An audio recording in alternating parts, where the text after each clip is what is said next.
مخصوص شرائط سے جانور کی قربانی اس کے مقابلے میں کوئی سونے کے پہاڑ بھی دے دے، یہ عمل کرنے کے بغیر اسے وہ ثواب نہیں ملے گا جو اللہ کے رستے میں اللہ کی رضا کے لیے جانور کو ذبح کرنے کا ثواب ملے گا۔ جانور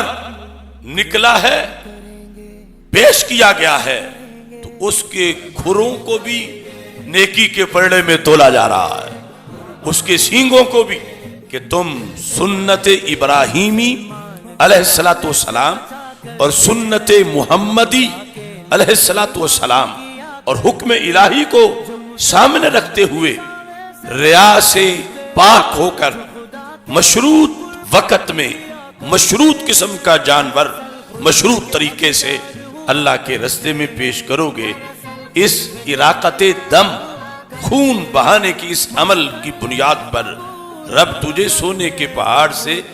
بڑے صدقے کا ثواب عطا فرما دے گا۔ کہ وہ قربانی کا حصہ ڈال سکتا ہے یا جانور خرید سکتا ہے، لیکن وہ پھر بھی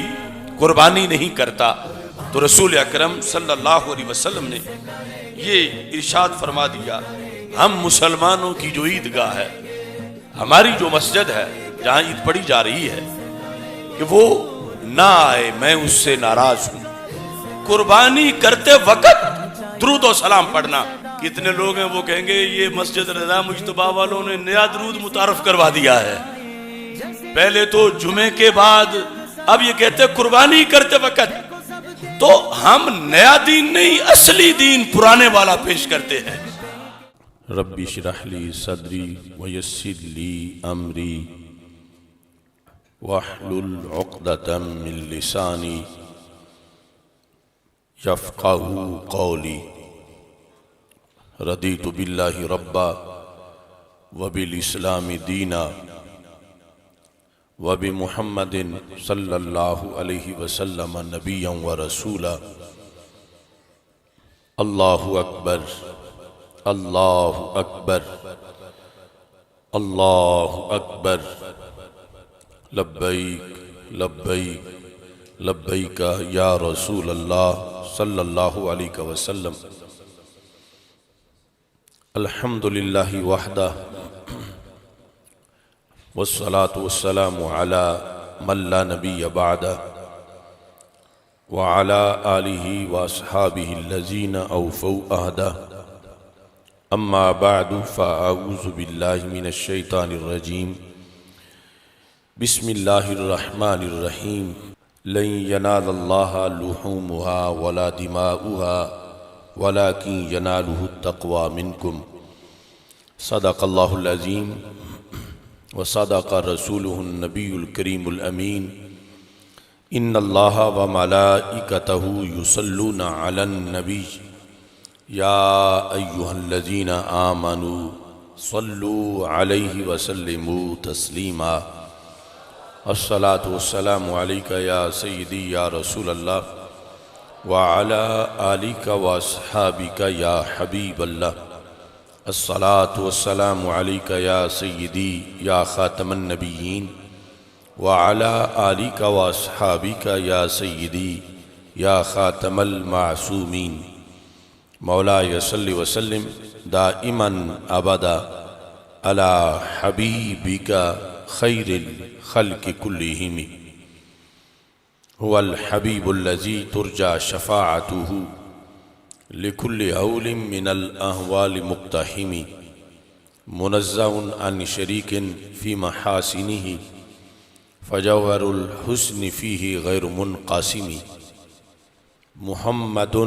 تاج رسل اللہ قاطبة، محمد صادق الاقوال والکلم، محمد ذکرہ روح لانفسنا، محمد شکرہ فرد علی الامم۔ رب صلی وسلم دائما ابدا علی حبیبک خیر الخلق کلہم۔ اللہ تبارک و تعالی جل جلالہ وعم نوالہ واتم برہانہ وعظم شانہ وجل ذکرہ وعز اسمہ کی حمد و ثنا اور حضور سرور کائنات مفخر موجودات زینت بزم کائنات دستگیر جہاں غم گسار زماں سید سروراں حامی بے کساں قائد المرسلین خاتم النبیین احمد مجتبیٰ جناب محمد مصطفیٰ صلی اللہ علیہ وآلہ واصحابہ وبارک وسلم کے دربار گوہر بار میں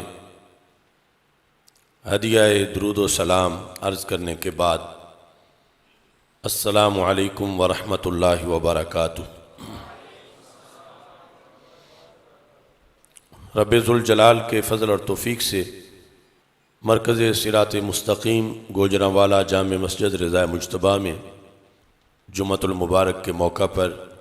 فضائل قربانی کانفرنس کا انعقاد کیا جا رہا ہے۔ میری دعا ہے خالق کائنات جل جلالہ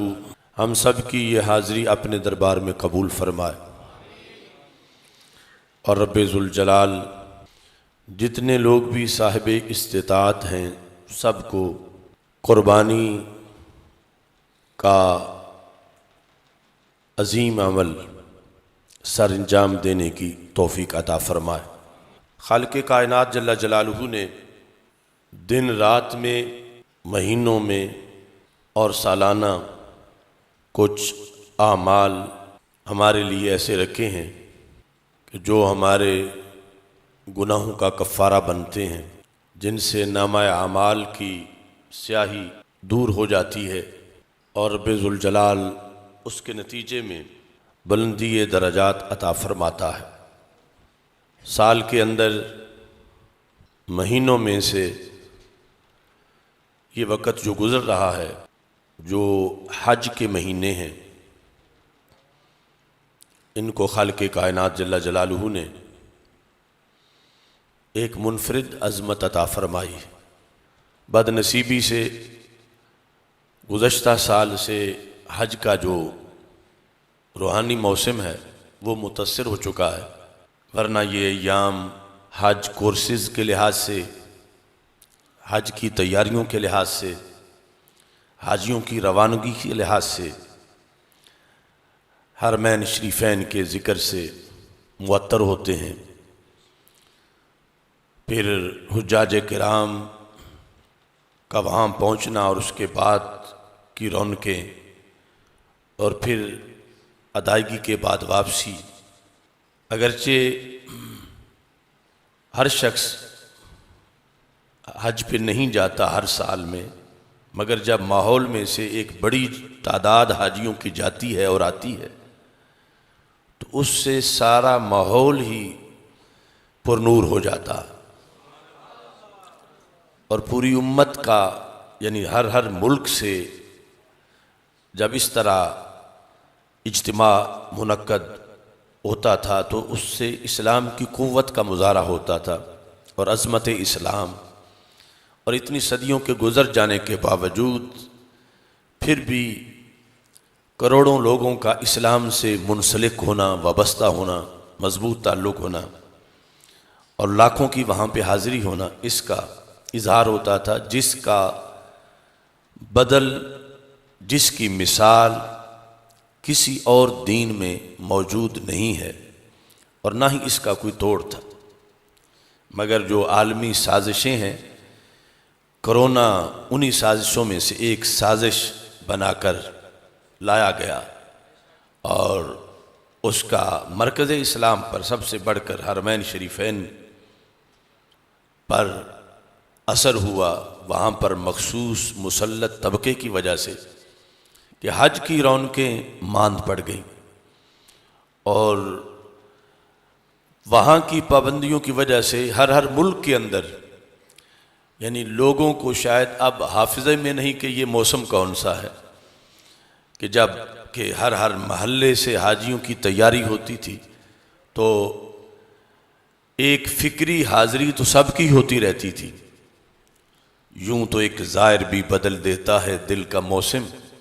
ساتھ لاتا ہے مدینے سے ہوائیں تیری، یعنی جانے کے لحاظ سے انہیں دعاؤں کے لیے کہا جاتا تھا، سلام ان کے ذریعے پہنچایا جاتا تھا، پھر واپسی ہوتی تھی۔ تقریباً 6 مہینے آنے جانے کے لحاظ سے یہ یادیں حرمین شریفین سے منسلک رہتی تھی، مگر یہ بھی ایک آزمائش ہے۔ اللہ اس آزمائش سے بھی عالم اسلام کو محفوظ فرمائے اور پہلے کی طرح حج اور حرمین کی رونقیں بحال فرمائے۔ وہاں جانے کے علاوہ پوری امت کے لیے، خواہ وہ گھروں میں ہوں، تو جو 10 دن ہیں خصوصی طور پر ذوالحج کے، ان کے لحاظ سے امت کو ایک سلیبس عطا کیا گیا، اور پھر بالخصوص جو یوم النحر ہے 10 ذوالحج، 11 12 ذوالحج، اس میں جو قربانی کا عمل ہے وہ بھی مسلمان دنیا کے جس کونے میں ہوں ان کے پاس حج کی استطاعت ہو یا نہ ہو، انہیں اللہ کے قرب میں پہنچنے کے لیے یہ ایک بہترین ذریعہ عشرہ ذوالحج عطا کیا گیا۔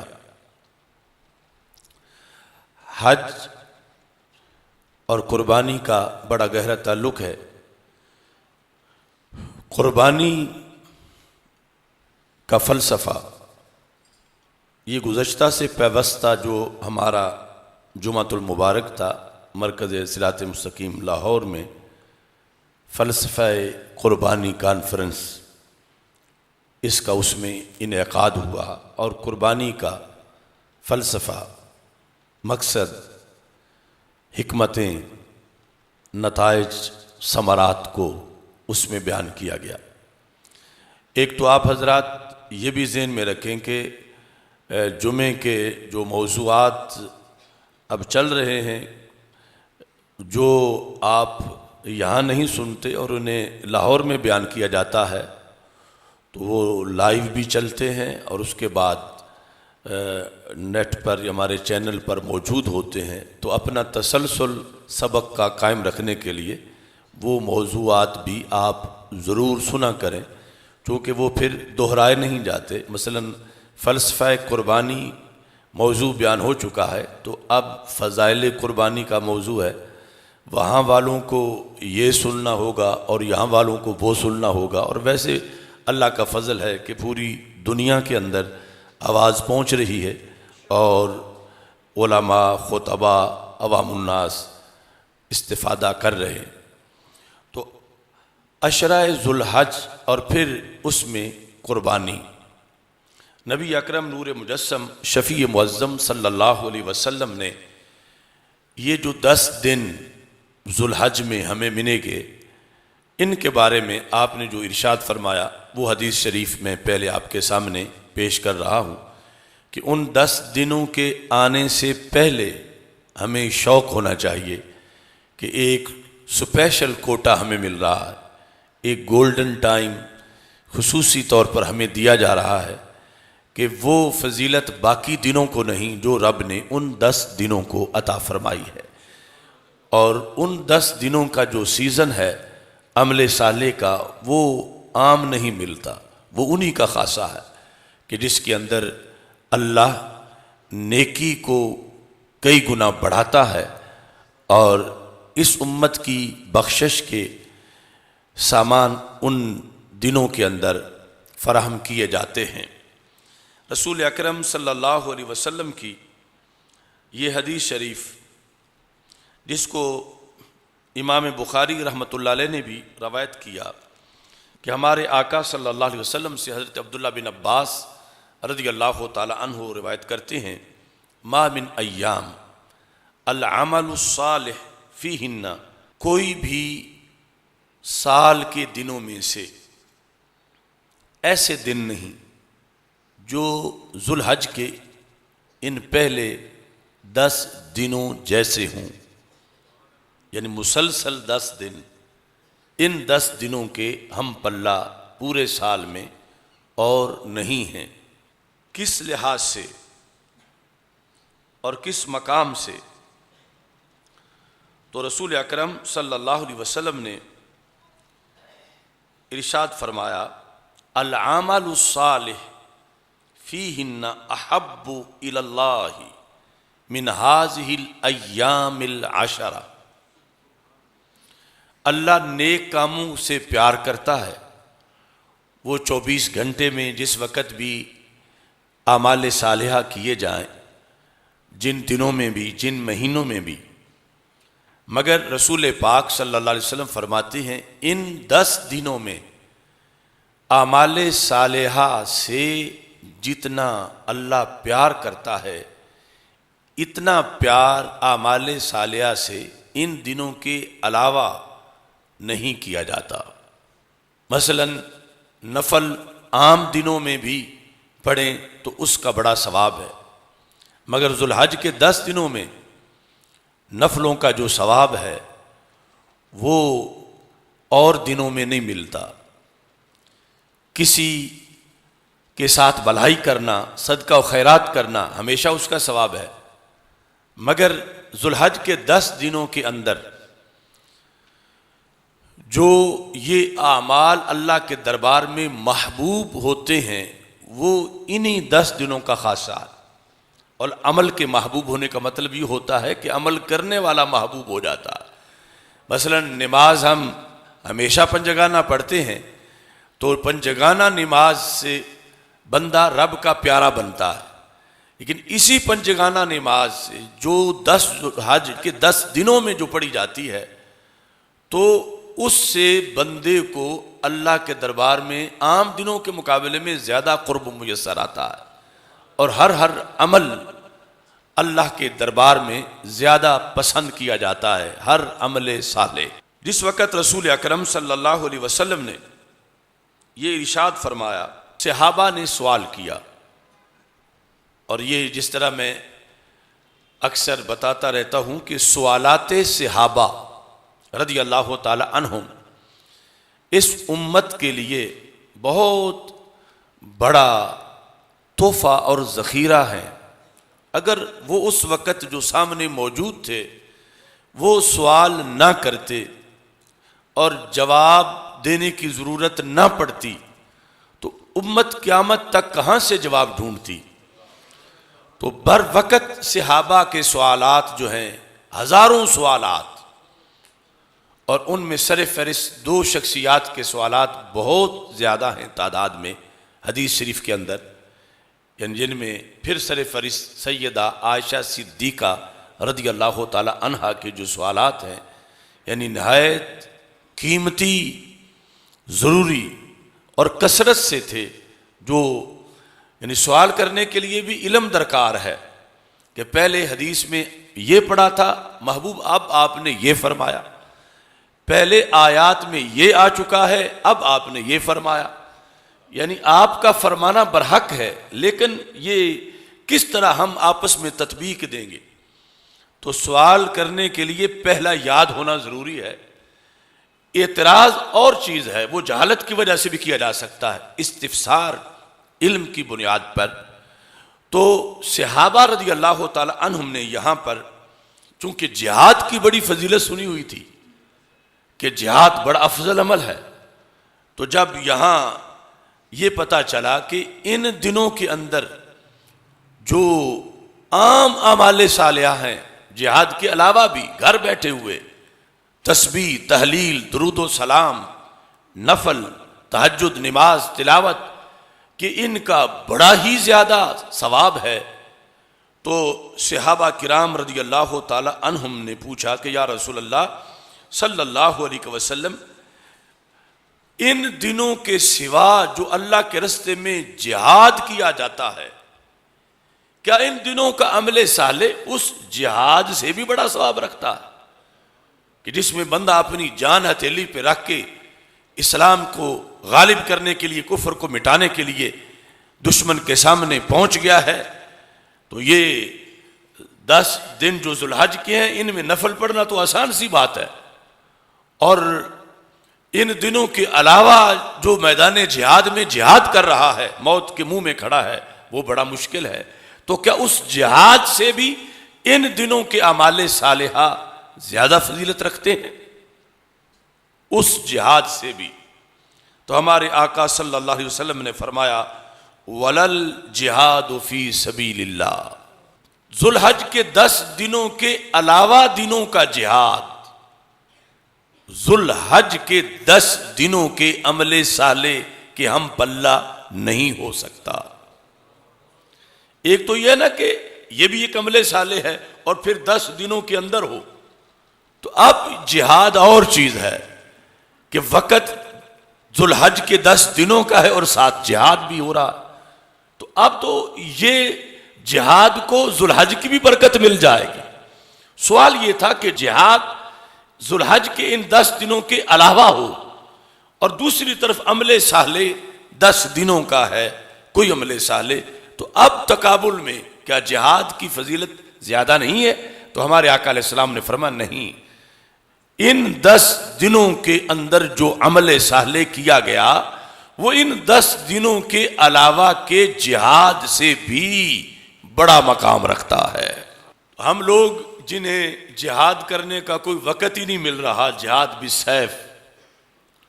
دروازہ ہی بند ہے، تو یہ ہمیں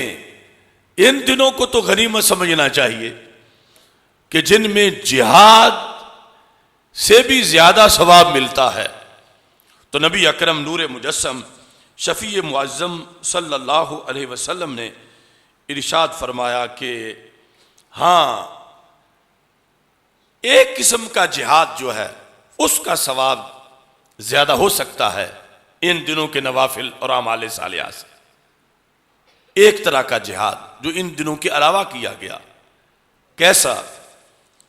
فرمایا کہ الا رجل خرج بنفسه وماله فلم يرجع من ذلك بشيء، ہاں اس بندے کا جہاد ان 10 دنوں کے علاوہ خالص غلبہ اسلام کے لیے جو نکلا تھا راہ جہاد میں کفار کے مقابلے میں،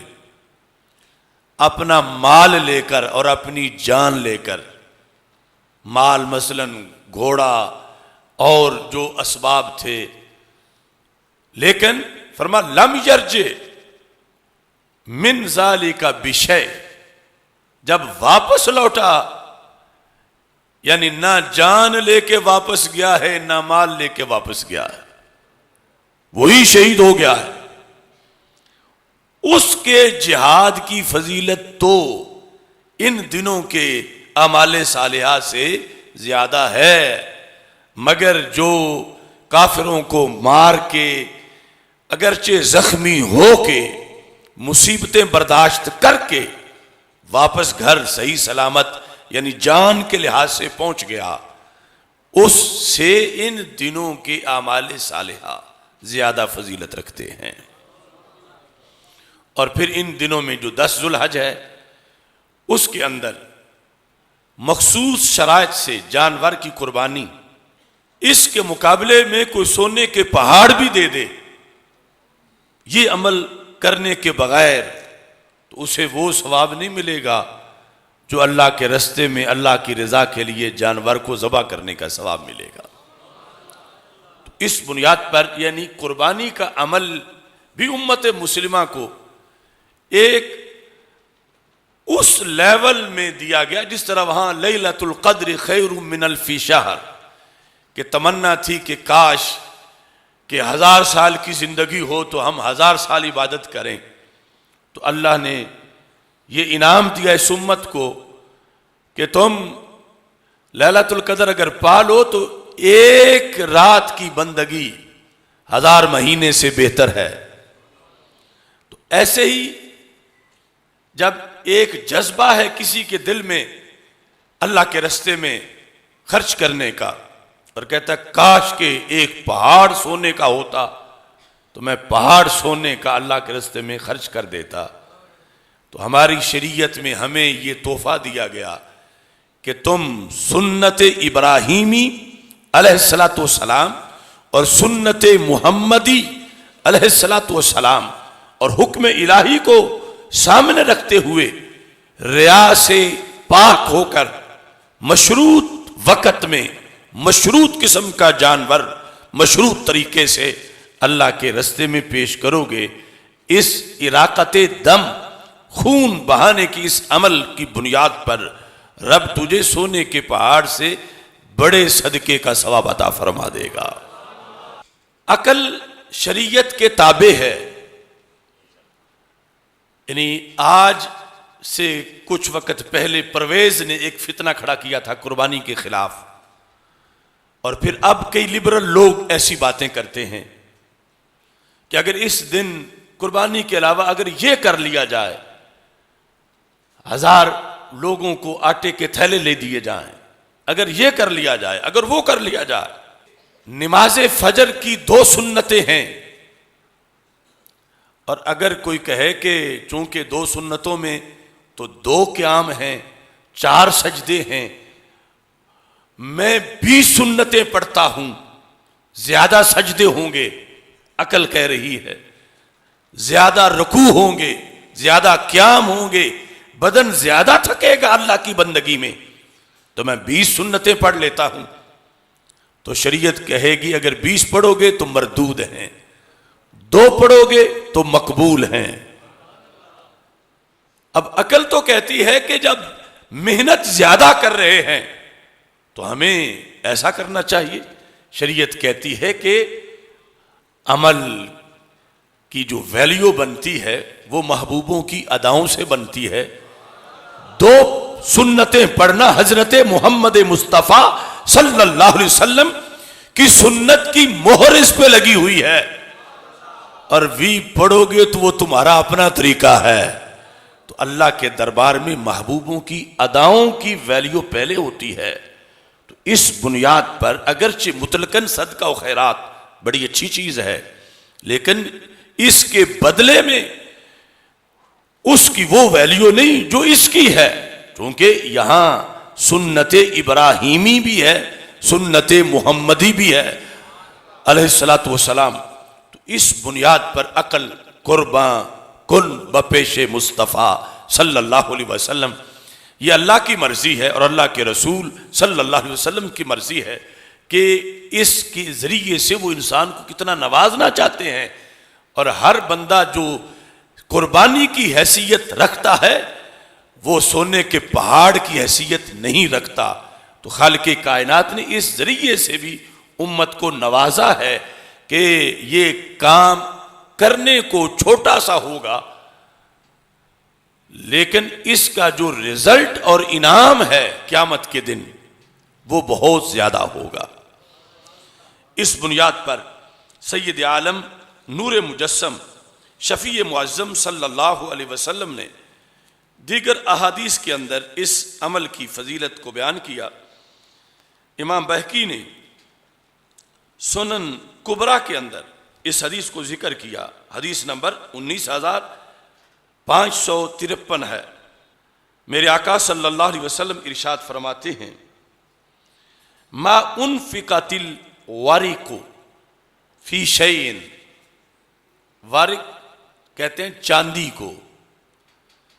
افضل من نہیرہ فی یوم عید، فرمایا کسی بھی نیک کام کرنے میں چاندی خرچ کرنا اللہ کے راستے میں، اللہ کے راستے میں، وہ جو پہاڑ والی میں نے مثال دی وہ اس سے ماخوذ ہے کہ کسی بھی نیک کام کے اندر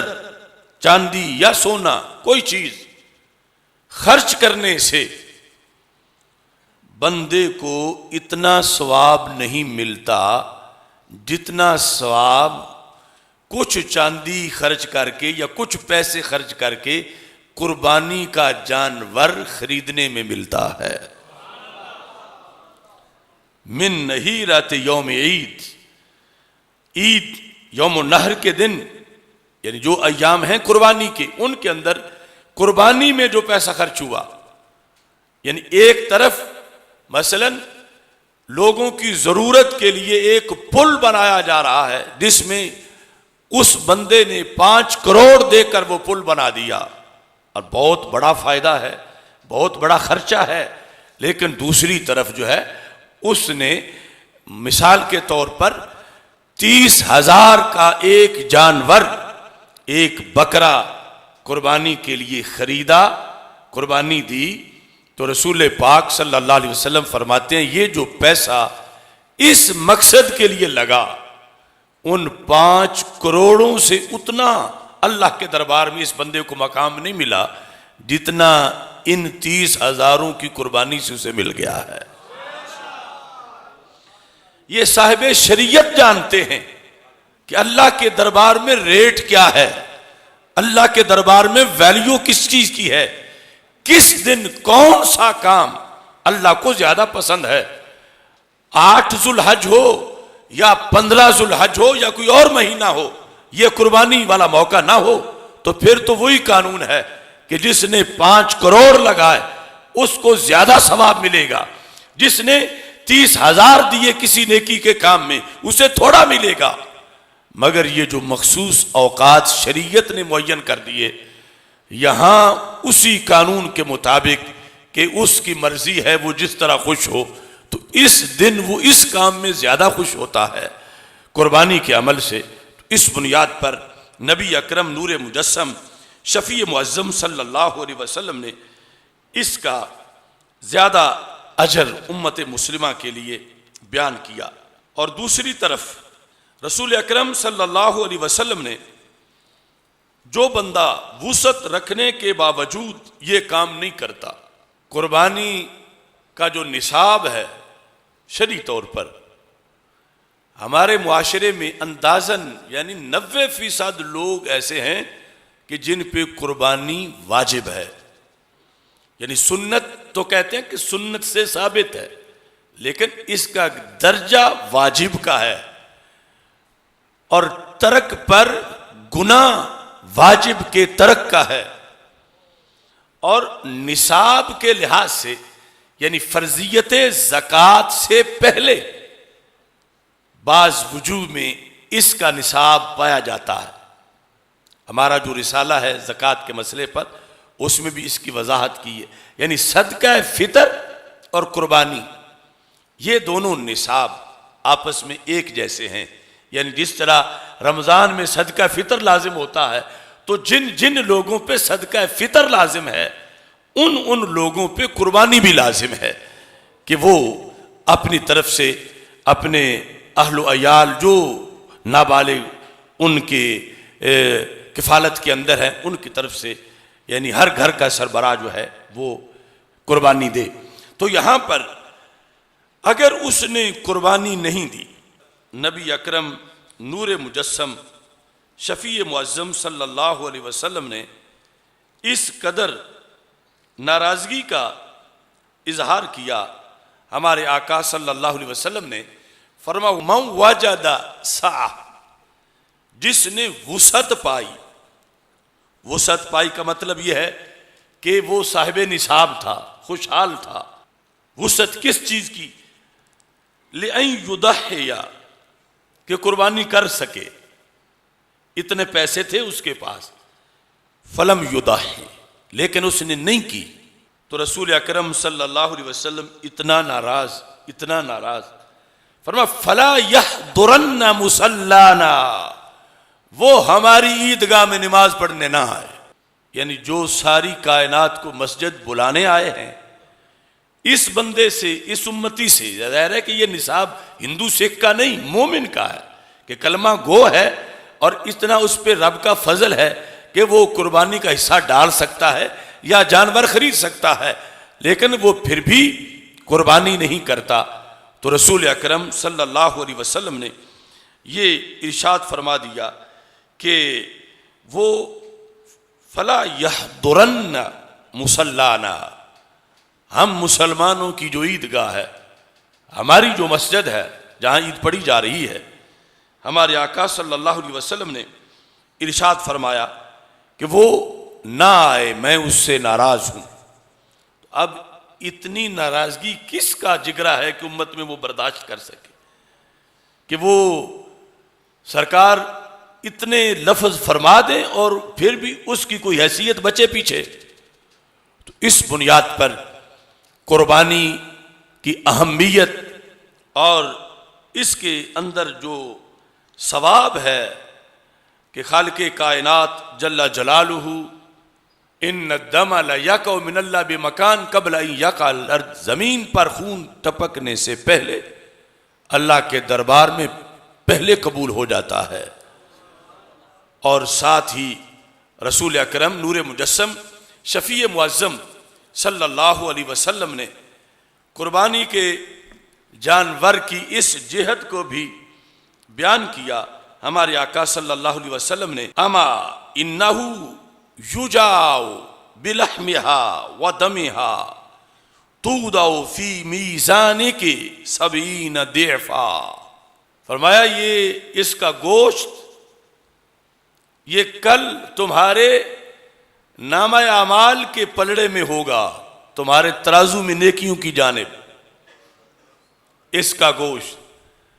اور فرمایا لن ینال اللہ لحومہا، رب کو کوئی ضرورت نہیں قربانی کے گوشتوں کی، لن ینال اللہ، اللہ کی رضا نہیں پاتے قربانی کی جانوروں کے گوشت، لن ینال اللہ لحومہا ولا دماؤہا ولکن ینالہ التقوی منکم، اللہ گوشت نہیں دیکھتا، خون نہیں دیکھتا، اللہ قربانی کے وقت تمہارے دلوں کا تقوی دیکھتا ہے۔ حصی طور پر کہیں لحاظ ہے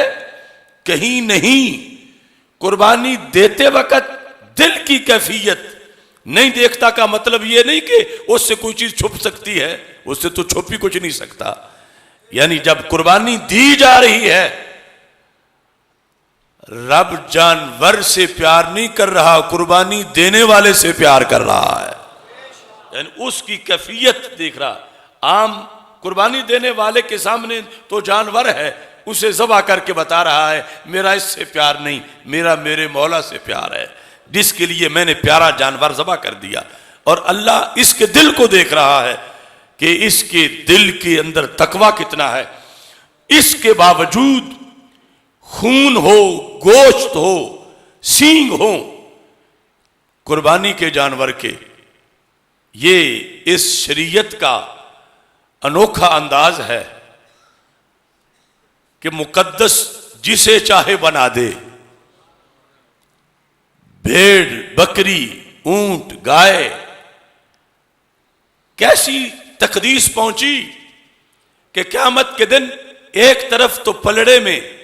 نیکی کے پلڑے میں نماز کا نور ہے، روزے کا نور ہے، حج کا نور ہے، اور ساتھ اسی پلڑے میں قربانی کا گوشت ہے،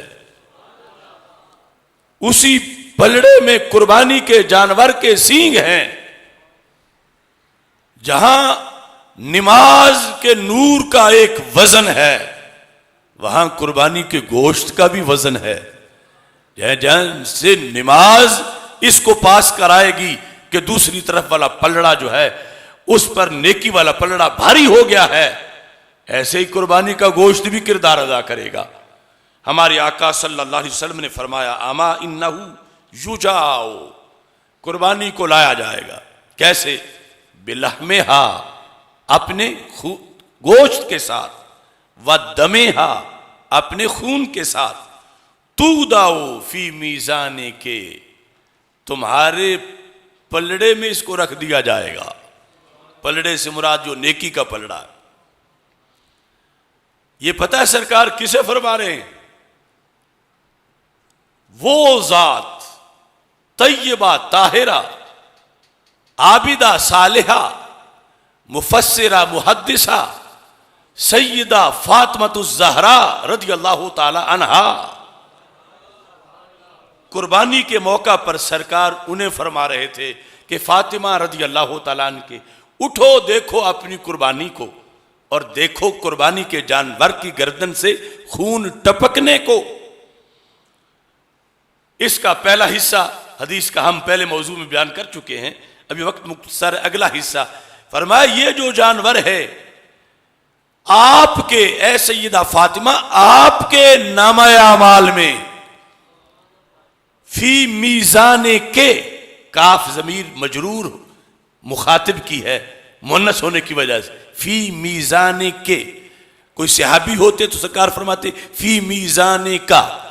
فی میزان کے، اے فاطمہ تمہارے میزان میں، تمہارے نیکیوں کے پلڑے میں، ترازو کے اندر اس قربانی کا گوشت رکھا جائے گا اور اس قربانی کا خون رکھا جائے گا. تو جب ان کے لیے اتنا فائدہ ہے تو ہم گناہگاروں کے لیے کتنا فائدہ ہوگا. اور پھر ہمارے آقا صلی اللہ علیہ وسلم نے فرمایا 70 دفعہ. ایک تو یہ ہے نا کہ قربانی کا گوشت نکلا ہے بکرے کا، مثال کے طور پر 40 کلو، تو 40 کلو رکھا جائے گا. سرکار فرماتے نہیں، 40 کو 70 سے ضرب دی جائے گی، 70 گنا بڑھا کر وہ تمہارے نامہ اعمال میں پیش کیا جائے گا،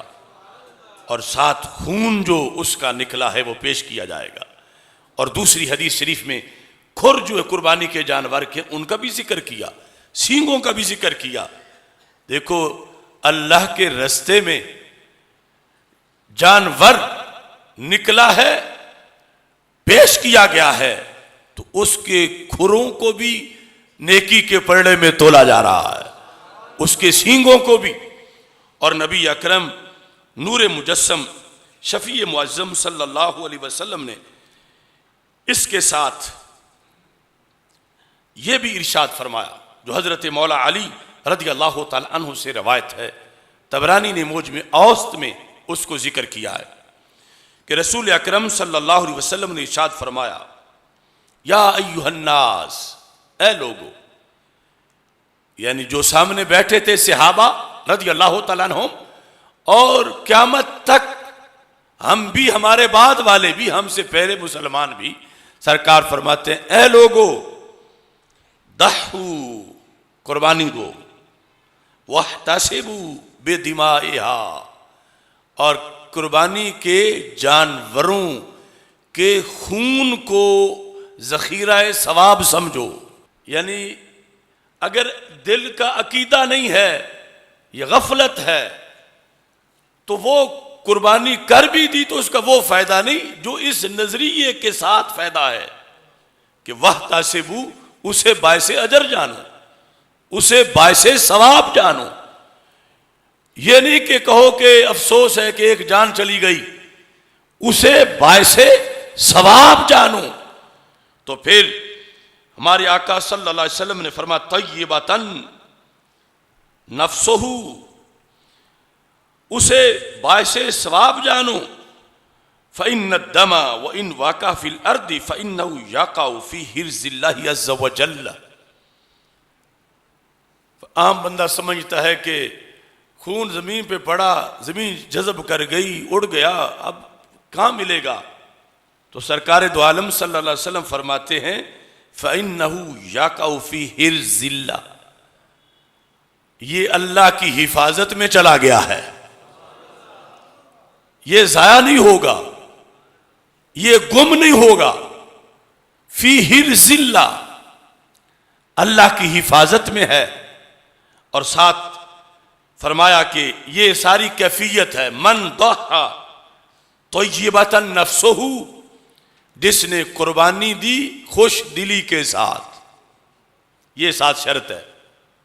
خوش دلی کے ساتھ. یعنی ایک یہ ہے قربانی دی، ساتھ دل میں مجبور بھی ہے، کچھ ہو سکتا ہے زبان سے بھی کہہ رہے ہوں، دل میں ہی سوچتا ہے کہ مہنگائی تھی اور پھر بھی قربانی دینی پڑ گئی ہے. تو اس طرح کی بات دل میں سوچتا ہے تو اس کا اجر ختم ہو جاتا ہے. سرکار شرط لگاتے ہیں جس نے قربانی دی طیبۃ نفسہ، دل اس کا بڑا خوش ہے کہ دیکھو رب نے مجھے مال دیا، میں نے اللہ اور اللہ کے رسول علیہ الصلوۃ والسلام کا حکم مانا، قربانی دے کر بڑا خوش ہو رہا ہے طبی طور پر. تو ہمارے آقا صلی اللہ علیہ وسلم فرماتے ہیں ساتھ محتسبا لأضحیتہ، ساتھ اس کو امید ثواب کی بھی ہے. یہ نہیں کہ گوشت کی ضرورت تھی جیسے ویسے گوشت کی ضرورت ہوتی ہے تو یہ آج اس ذریعے سے گوشت پکا لیتے ہیں. محتسباً، نیت ثواب کی ہو. ثواب کی نیت ہی نہیں تو پھر وہ عام ہی ہو گئے، جیسے ویسے روزانہ کسائی یا عام لوگ ذبح کرتے رہتے ہیں، کھاتے رہتے ہیں. یہ جو ہے اس کا ایک ایک قطرہ گوشت کی، ایک ایک بوٹی، ہڈیاں، کھر اور اس کے سینگ اور بالوں کی تعداد کے مطابق نیکیاں. اور ساتھ یہ ہے کہ حسنوا دہایاکم فإنہ علی الصراط مطایاکم. رسول پاک صلی اللہ علیہ وسلم نے فرمایا قربانی اچھی لیا کرو اور ان کو اچھا رکھو، کیونکہ پل صراط پر یہی تمہیں بٹھا کے پار گزرے گی. یعنی اس کی معنویت میں غور کرو. ایک کرسچن، ایک یہودی، ہندو، سکھ، قادیانی، کوئی بادعقیدہ، وہ سنے قربانی کی فضیلت کو کہ اتنا اس میں ثواب ہے تو کہے چلو میں ہندو سکھ تو صحیح لیکن قربانی تو میں بھی کر لیتا ہوں تاکہ قیامت کے دن مجھے فائدہ دے. تو اب وہ اس جانور کی یہ شان نہیں کہ پل صراط سے گزارے، اس کا یہ مقام نہیں کہ اس کا گوشت، ہڈیاں نیکیوں کے میزان میں ہوں، کیونکہ پہلے تو ایمان شرط ہے اور ایمان کے ساتھ پھر یہ نیت ضروری ہے کہ ایمان کے ہمراہ چھری چلاتے وقت یا چلواتے وقت یہ نیت ہے کہ مجھے اس سے ثواب ملے گا اور میں ثواب کے لیے کر رہا ہوں. تو ہمارے آقا صلی اللہ علیہ وسلم فرماتے ہیں پھر یہ جانور کیا کردار ادا کرے گا قیامت کے دن. میرے آقا صلی اللہ علیہ وسلم کا یہ فرمان طبرانی معجم کبیر میں ہے. فرمایا کانت لہو حجابا من النار. وہ قربانی قیامت کے دن جہنم کے گیٹ پہ کھڑی ہو جائے گی اور اس کو جہنم نہیں جانے دے گی. جہنم کے اور اس کے درمیان رکاوٹ بن جائے گی. اتنی بڑی پاور ہوگی اس جانور کے اندر، یا جو حصہ اس نے ڈالا تھا ان 7 لوگوں کے لیے وہ گائے کردار ادا کرے گی کہ حجاب من النار بن جائے گی. اب ظاہر ہے حدیث کے جو اقتضاء النص سے یہ پتہ چل رہا ہے کہ کسی کوئی دیگر غلطی کی بنیاد پر جانا جہنم پڑ رہا تھا اس کو، یعنی لسٹ ان کی تھی کہ جہاں ہے مومن لیکن کسی گناہ کی وجہ سے اسے جہنم بھیجا جائے، یہ فیصلہ ہے. آگے جب فرشتے لے کے پہنچے ہیں تو بکری کھڑی ہے، وہ کہتی ہے نہیں یہ جہنم نہیں جائے گا کیونکہ اس نے مجھے قربانی کے طور پر پیش کیا تھا، میری ڈیوٹی ہے، میں اسے نہیں جانے دوں گی. تو اللہ کے نام پہ ذبح ہونے والی کا یہ مرتبہ ہے کہ رب فرشتوں کو سمجھائے گا کہ اس کی بات مانو، اس کے کہنے پہ اسے جنت لے جاؤ. یہ حجاب من النار. چونکہ بندہ ویسے ہی اگر جنتی ہے پھر تو وہ دوزخ کے گیٹ پہ جائے گا ہی نہیں، وہ تو جنت کے گیٹ پہ جائے گا سیدھا. اسے لے جایا گیا دوزخ کے گیٹ پر. ہے مومن، چونکہ جو مومن نہ ہو وہ اس کو تو دوزخ سے بچا ہی کو نہیں سکتا، ہمیشہ دوزخ میں رہے گا. مومن ہے، صحیح العقیدہ ہے، لیکن کوئی گناہ ہوا تھا اس کی وجہ سے فیصلہ ہوا اسے جہنم بھیجو، اور آگے قربانی کھڑی ہے. یعنی دوسری طرف ہمارے آقا صلی اللہ علیہ وسلم نے بیٹیوں کے لحاظ سے فرمایا کہ جس کو اللہ نے بیٹیاں دیں اور اس نے انہیں بوجھ نہ سمجھا اور اس نے ان کی اچھی تربیت کی، ان کو پڑھایا اور ان کو پھر رخصت کیا، پھر قیامت کے دن یہ بیٹیاں اپنے ابا امی کو جہنم نہیں جانے دے گی. ان کی یہ پاور ہے کہ رب فرشتوں کو کہے گا کہ جب یہ بازو پکڑ بیٹھی ہے بیٹی اپنے باپ کا یا اپنی امی کا اور کہتی ہے میں نے ان کو جنت لے جانا ہے، تو فرشتوں اب تم اسے کچھ نہیں کہہ سکتے، اسے لے جانے دو چونکہ میں دنیا میں یہ وعدہ کر چکا ہوں. تو اس مقام پر رسول پاک صلی اللہ علیہ وسلم نے یہ فرمایا کہ حجاب من النار. تو یہ مختلف ذرائع ہیں اس امت کو جنت دلوانے کے. جو شریعت نے ہمیں آسان سے، یعنی یہ جو تھوڑی سی قیمت ہے جس کی وجہ سے جنت ملے گی اور یہ جہنم کے سامنے رکاوٹ بن جائیں گی، اگر اس کے بدلے امریکہ جیسے کروڑوں ملک مل کر بھی قیامت کے دن چاہیں کہ ایک بندہ جہنم جانے سے بچ جائے تو نہیں بچا سکیں گے، کسی کا بس نہیں چلے گا۔ لیکن ادھر کئی پیکج ہیں شریعت کے اندر، کسی نہ کسی موڑ پر یہ مسلمان جنتی بن ہی جاتا ہے۔ اپنے آپ کو سیدھا رکھے، اللہ کے فضل سے توقع رکھے، تو اس بنیاد پر نبی اکرم نور مجسم شفیع معظم صلی اللہ علیہ وسلم نے فضیلت بیان کی کہ یہ جانور تمہارے لیے مشکل تمہاری ٹال دے گا۔ اب ظاہر ہے کہ یہ فضیلت کی حدیثیں حق بیان کرنے میں ہم ہی بیان کر سکتے ہیں، اگر رامے گامے کی بچی ہاتھ پکڑ کے اس کا مشکل کشائی کرے تو یہ شریعت ہے، تو نبیوں کے سلطان اشارہ کر کے جنت بھر دیں تو وہ شرک کیسے بنے گا؟ ان کی مشکل کشائی، حاجت روائی، اور وہ بھی قیامت کے دن، اس کو کس توحید کی آڑ میں اس کا انکار کیا جا رہا ہے کہ جب کہ شریعت مطہرہ میں تو سرکار دو عالم صلی اللہ علیہ وسلم نے فرمایا کُنَّ لَهُ سِتْرًا مِنَ النَّارِ، وہ بیٹیاں اس بندے کے لیے حجاب بن جائیں گی۔ اور ادھر تو قربانی تک بات پہنچی، اور ساتھ ہی نبی اکرم نور مجسم شفیع معظم صلی اللہ علیہ وسلم نے قربانی کے وقت جو طریقہ ہے اس کے لیے بھی خد و خال اجاگر کیے، بلکہ وضاحت فرما دی۔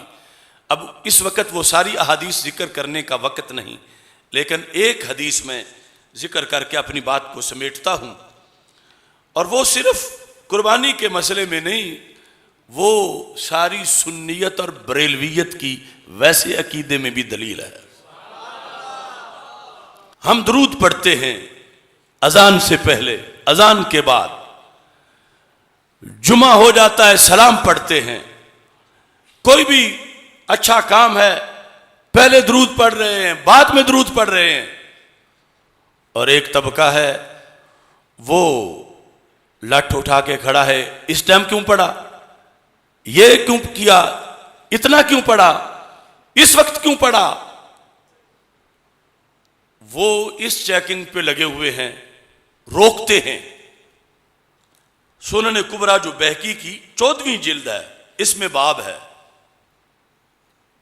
باب یہ ہے باب الصلاۃ علی رسول اللہ صلی اللہ علیہ وسلم عند الذبیحۃ، قربانی کرتے وقت درود و سلام پڑھنا۔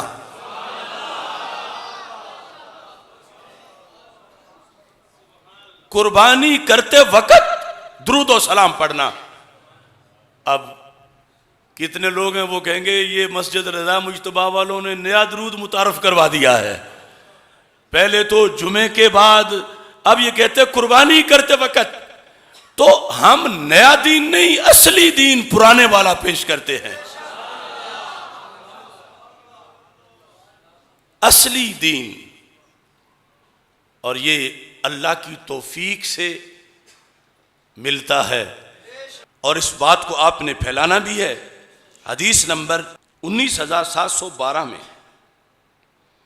یہ جو ترجمۃ الباب قائم کیا گیا ہے، سند کے ساتھ انہوں نے امام شافعی رحمۃ اللہ علیہ کا قول پیش کیا۔ قال الشافعی رحمہ اللہ تعالی والتسمیۃ علی الذبیحہ بسم اللہ، آگے چلتے چلتے کہتے ہیں ولا اکرہ، امام شافعی کہتے ہیں ولا اکرہ ما تسمیتہ علی الذبیحۃ ان یقول، کہ میں اسے ناپسند نہیں سمجھتا، میں اس کو بدعت نہیں کہوں گا، میں اس پہ فتویٰ نہیں لگاؤں گا، کس پر کہ کوئی بندہ بسم اللہ پڑھ کے، بسم اللہ اللہ اکبر جب چھری چلائی جاتی ہے تو میں اس کی اجازت دیتا ہوں ان یقول، وہ کہے صلی اللہ علی رسول اللہ،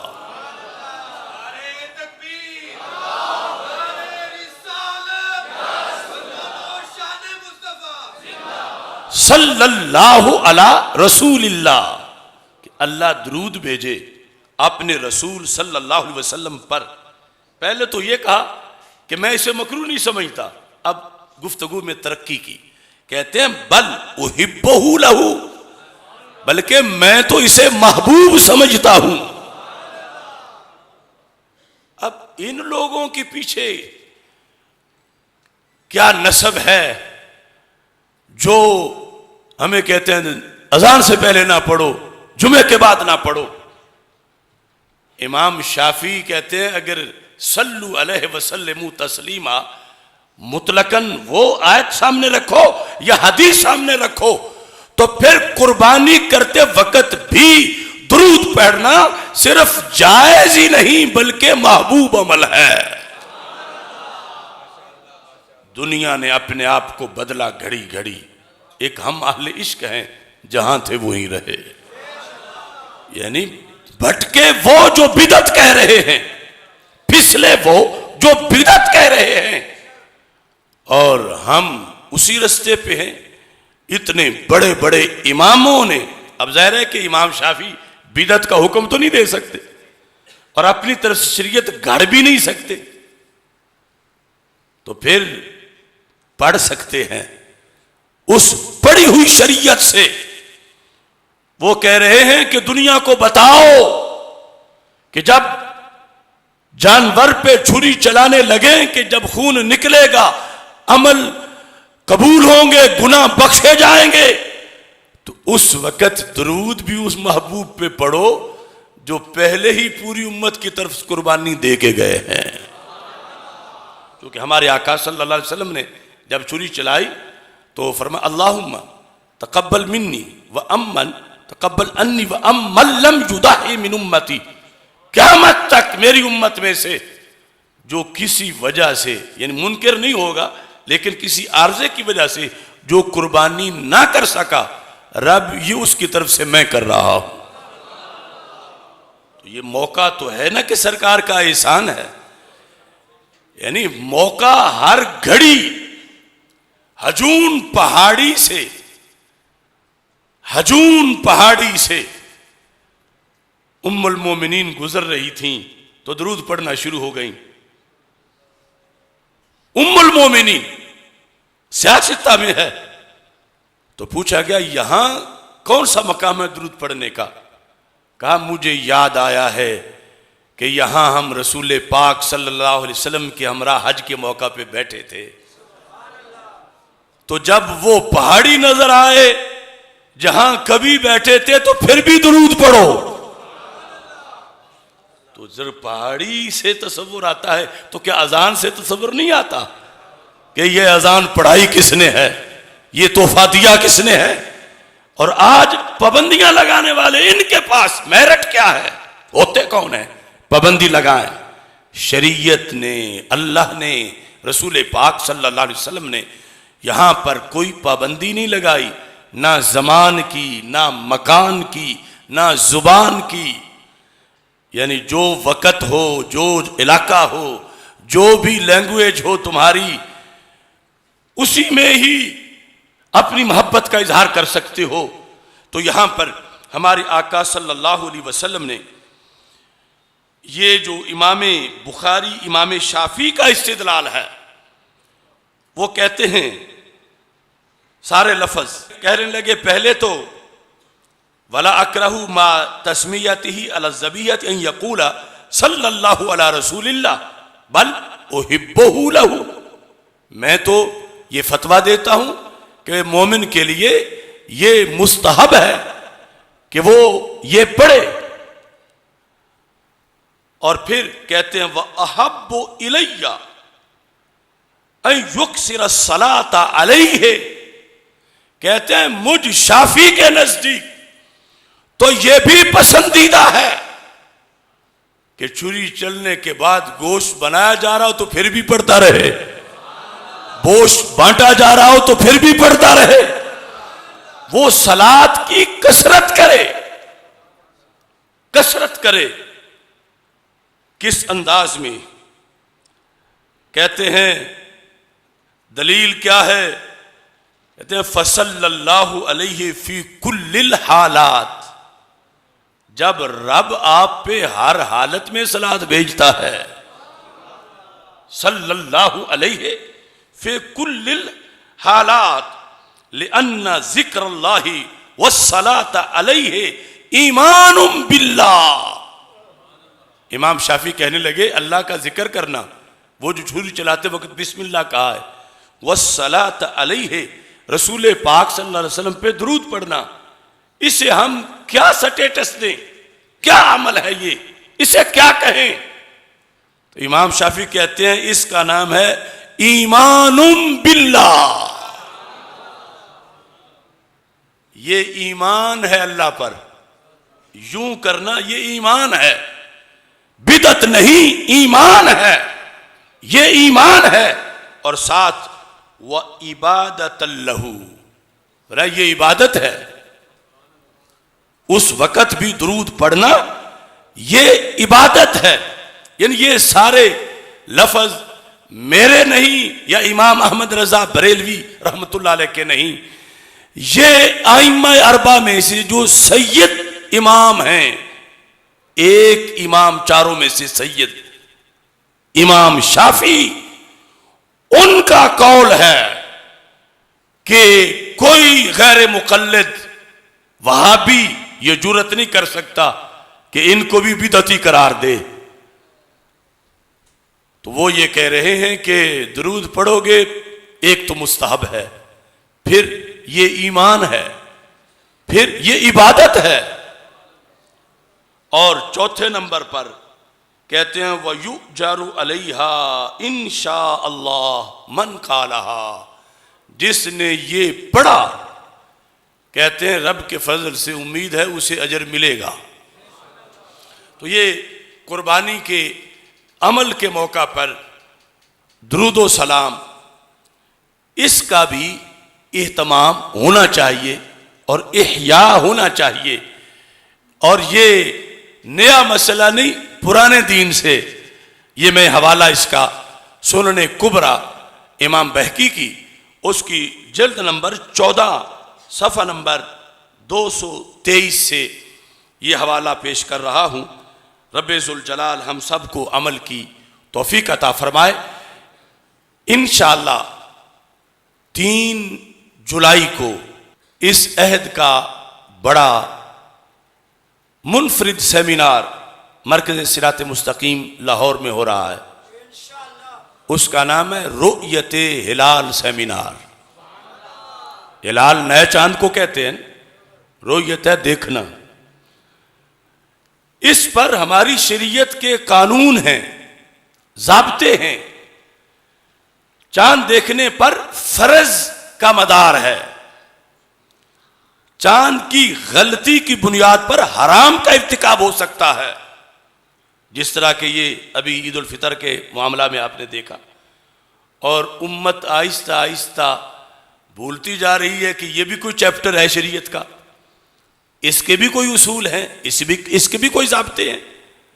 اور وہ اصول ضابطے ایسے ہیں کہ متبادل آج والا ہم وہاں لاگو ہی نہیں کر سکتے، ورنہ شریعت سے تصادم اور بغاوت لازم آتا ہے۔ تو چونکہ کافی اس سلسلہ کے اندر ضرورت میں نے محسوس کی، اور مجھے یقین ہے کہ لوگ اگر نہ جانتے ہوں، بے خبری میں غلطی کر بیٹھیں، وہ علیحدہ بات ہے۔ آج بھی امت میں یہ جذبہ موجود ہے، جب انہیں پتہ چلے کہ یہ ہمارے نبی علیہ السلام کا راستہ ہے،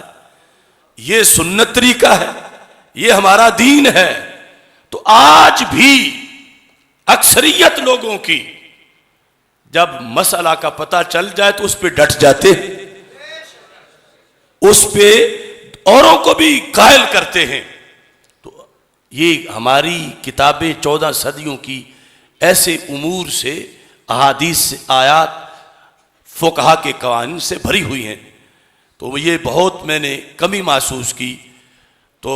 جس طرح ہمارا صراط مستقیم کا منشور ہے کہ امت کو، معاشرے کو جس بارے میں ضرورت ہو شرعی رہنمائی کی، تو ہم اللہ کے فضل سے وہ پیش کریں گے. تو 3 جولائی کو نماز مغرب کے بعد مرکز صراط مستقیم تاج باغ لاہور میں چاند دیکھنے کے آداب، فضیلت، شرعی طریقہ اور خطرات، اور جو اس سلسلہ میں رائج غلطیاں ہیں کہ چونکہ آج بڑا ہے تو یہ پھر کل کا ہوگا، اتنی دیر ٹھہرا رہا ہے تو پھر یہ دوسری کا ہوگا، یا اس طرح کر کے یعنی بہت سی چیزیں جو غلط رائج ہیں کہ ایگزیکٹ ان کے مقابلے میں شریعت کے اصول موجود ہیں، وہ اصول دب گئے اور غلطیاں وہ عوام میں رائج ہو گئی. اس بنیاد پر اس سیمینار کا انعقاد کیا جا رہا ہے، اس میں آپ سے شرکت کی اپیل کرتا ہوں.